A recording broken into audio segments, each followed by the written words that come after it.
For many of us, it is about being in the right place at the right time for something. 2023 was my time to embark on a journey through the 5 boroughs of New York City. It wasn't about crossing the finish line though. It was an experience to grow as an individual and to inspire my mob to live more active and healthier lifestyles. This is my marathon journey.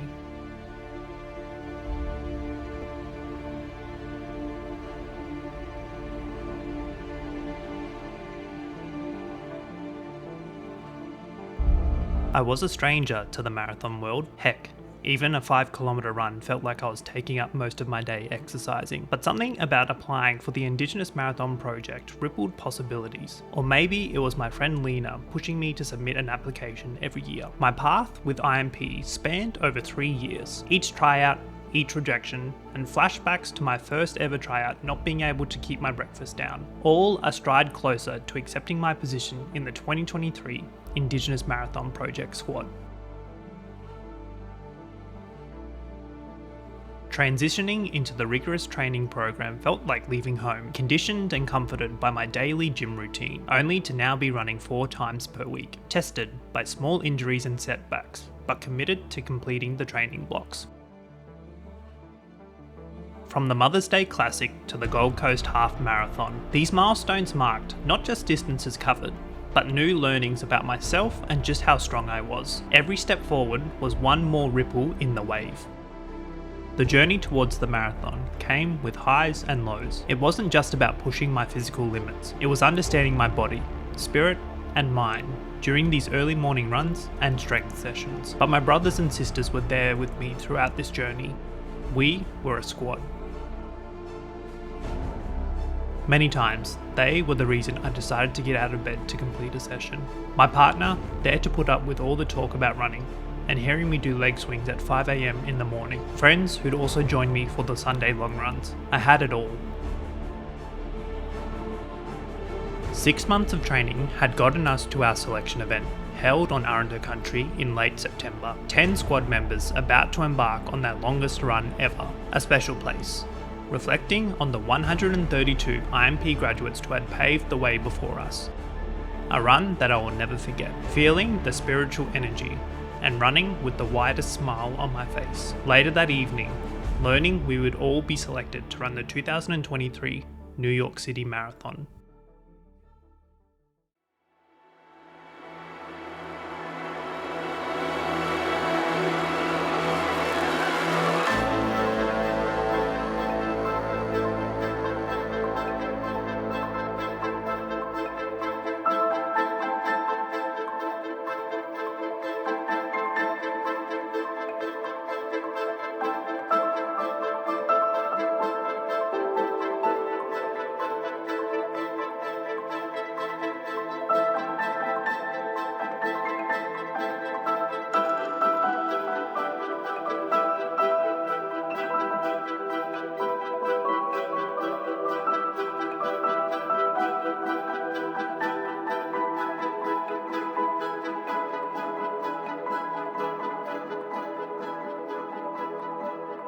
So that was the Canberra Mother's Day Classic as the first milestone run as part of the Indigenous Marathon Project milestone event. So I had 6 sessions all in total for week 2 of the program. Back from the beautiful Gold Coast and managed to finish the Gold Coast Half Marathon. I also had a couple of gels along the run today. Overall, managed to get through the 18Ks relatively easily, but I think again the heat was the biggest factor that caused me to just drag my feet towards the end. Third IMP workshop is done and dusted too, and I again was lucky enough to run on beautiful Wurundjeri country yesterday to complete my 25k home-based event too. Most importantly, we got to our 30k selection event run too. Very flat, easy kind of course in terms of the elevation. But obviously the 30Ks was a test for all of us too. So we started at 5 AM, just finished off my final long run for the last official week of training. It's interesting that it all comes to this point now where there's nothing really else that I can do in order to become more fit. And I think that speaks volumes to just ensuring that I remain consistent throughout the program. And I feel like that's one thing that I'm glad that I was able to do for a majority of the program, because I feel like it's exciting to say that I feel like I can at this stage run a marathon too, and I know that I will in a couple of weeks' time.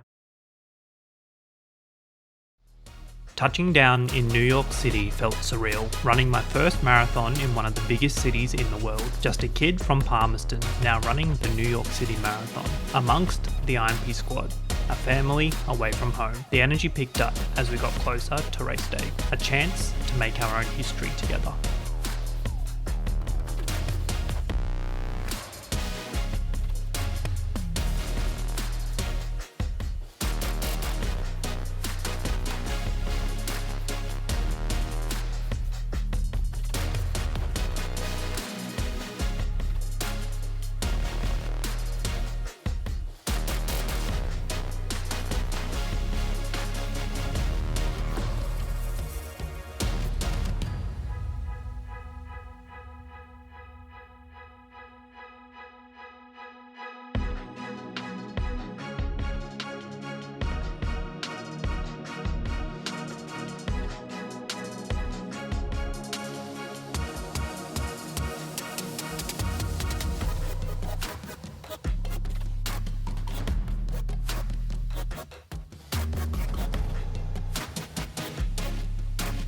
Way to the Orange Corral, let's go! Get it, baby. Let's go! There.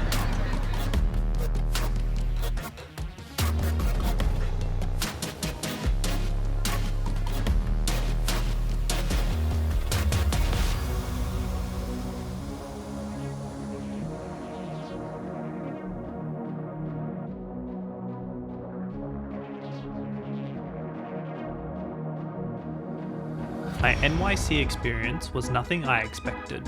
Honoured to run the first 28 kilometres with my Bella Tigger, soaking in the atmosphere as we crossed the first few boroughs.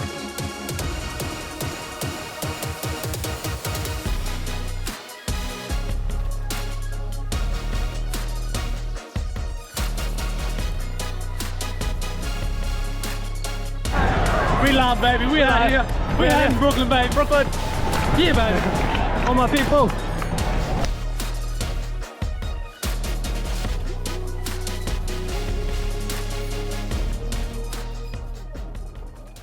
Only to come crashing down just 2 kilometres after seeing my family. My legs stopped and I couldn't keep running. At that point, I thought my race was over, but I continued to push on, running and then walking, running and then walking some more before I saw the flags of the world. That was the signal I was almost home, gathering every last ounce of energy to cross that line. Crossing the finish line felt odd and like it wasn't the finish. Just like that, 6 months of daily training had suddenly come to an end. I set out to complete a marathon, and I did. While I did suffer from dehydration after the race, I've allowed myself to reflect and absorb what happened on Sunday, the 5th of November. And while this is the last shot I took before hitting the wall, it summed up my entire marathon experience, that you need to respect the distance.